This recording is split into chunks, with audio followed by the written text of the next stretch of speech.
Hi Hina, what does inspiration mean to you? I guess spectating different perspectives, to know, to ask, to feel. An observation is all it takes sometimes to have an inspiration. Also, sometimes it comes in a form of a question.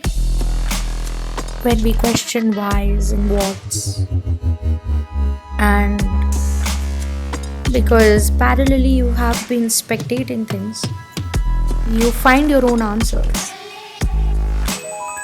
which aren't bookish, which aren't told by other people to you.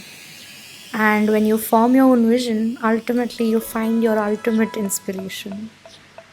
And I think that is what inspiration means to me.